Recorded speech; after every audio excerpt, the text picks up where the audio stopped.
In 2007, he came out with a reality show called Gotti's Way.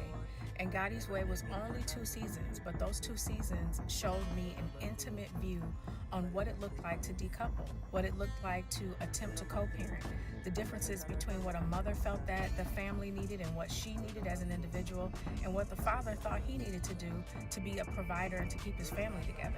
I want to be with Irv, but then a part of me is like, you know what? I think I've outgrown you. The women that you're with, you refer to them as scallywag. Now that his ex-wife is finally telling her how Irv Gotti divided his family for Ashanti, will there be a documentary about him that survives soon? Regarding his alleged relationship with Ashanti that he was never able to maintain, have you noticed the several interviews that Irv Gotti has given? Name out of his mouth and was incensed when Ashanti ignored him and refused to join forces with him. He made her pay for her devotion and efforts to keep their family together, Deb now claims, and his harsh behavior and fixation with Shanti had a major negative effect on their relationship. Let's get this resolved now. There's no boundaries. Like, he comes, we're there, we're available.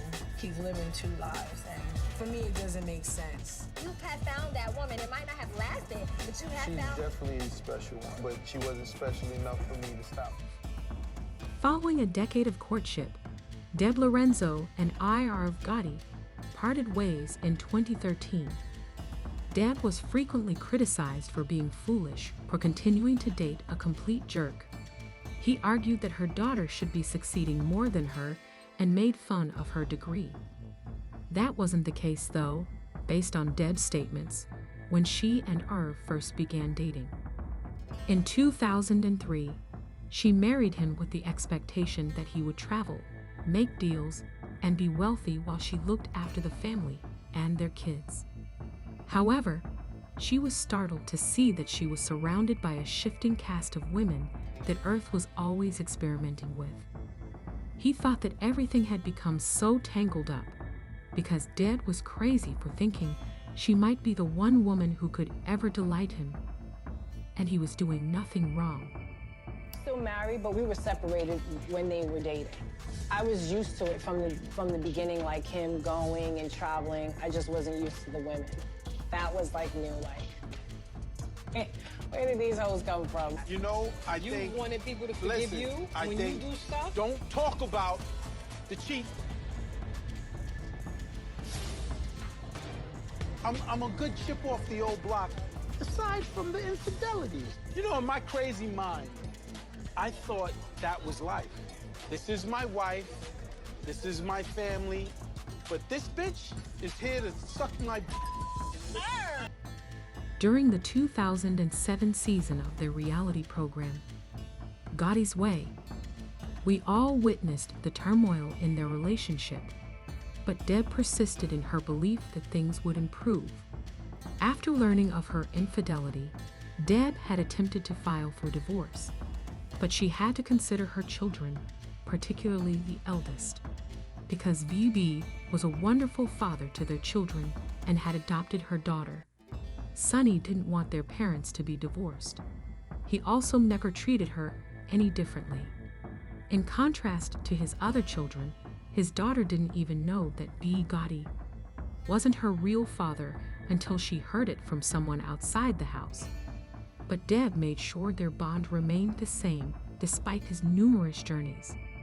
Every time he came home, Irv deceived Deb by seeming as though his whole purpose was to be there for the kids, even though he made sure to spend time with them, visit them on the weekends, and attend school functions like any other father would.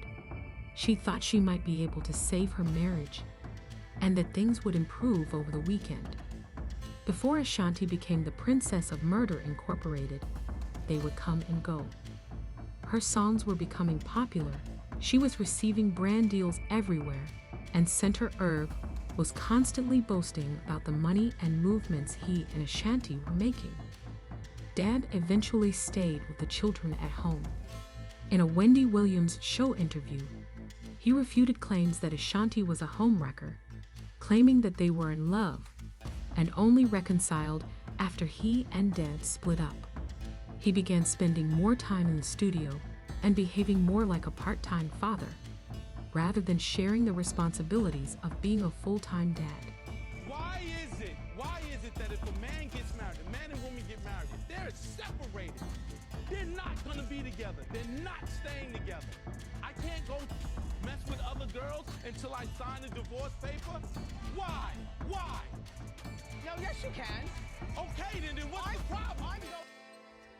But the connection between Deb and Ashanti didn't change until Irv and Ashanti began to become too close for comfort. To wear these juicy sweats and her ass was looking fat. Her ass was looking great. So one day, I was like, yo, I'll take you home. She said, bet, cool. I walk into a front door of a crib.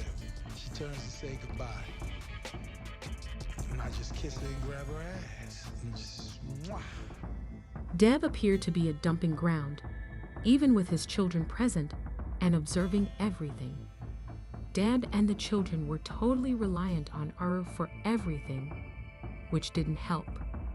The situation deteriorated when Ashanti left him and moved on with Nellie. Since Ashanti wouldn't listen to him, Irv reportedly started venting his emotions on his wife, Deb, and he was never able to get over the whole thing. IRV wasn't hiding his love for Ashanti and treated her with contempt. Deb didn't have a legitimate job and enough money to move out and start a life, so Irv took advantage of that. The fear and like, can I survive on my own? I feel stuck a little bit, and I've been like this for a while. I stayed this long because I was afraid. You know, when we first separated, I really thought, Irv would come back home. I thought we would work things out. And then as time goes on, you see it's not gonna work. Everyone thought Ashanti was playing with Ja Rule or C, Santana, until Irv revealed that he was with Ashanti. However, Ashanti's declaration to millions that he was the one in love with her seemed to open the gates. Made those records. You know what I'm saying? Like, she wrote them, but she wrote them with the help of me telling her what to write. And all of y'all, whoever knows me, I don't lie. I'm not a liar. I'm gonna spritz it up and jazz it up. Is this the camera? Yes. Ashanti, you cannot spritz it up. You cannot jazz it up. The minute you put some spritzy and jazz it up, it's not a cover. So when it's not a cover, now it has to come back to me to clear it. He also felt more comfortable discussing other women he had interfered with in Hollywood, claiming that he was among those who gave Steppen the moniker Superhead and that he was free to have as many affairs as he pleased because it was all part of the plan. It was one thing to handle her adultery when few knew, but now that he had come clean, he couldn't stop talking about it, not even with their relatives. Deb packed up her belongings and never turned around, even though she knew their marriage was over. The greatest thing she could have done was to give him his children and let him do anything he wanted, because IR was discussing having a crazy ride or die. Since Deb has disclosed these details, many people have opinions. The feds beat Irv Gotti. Before he died, he hung up on Shanti. Rather than sharing that story, he chooses to talk about his encounter with Ashanti at a multi-million-dollar money laundering trial 20 years ago. They say women are emotional, but an emotional man will interview a lady who hasn't written a word about him 32 times. How do you currently feel about all of this? You are aware that the drama will go on, so please remember to click the like and subscribe buttons and leave a comment.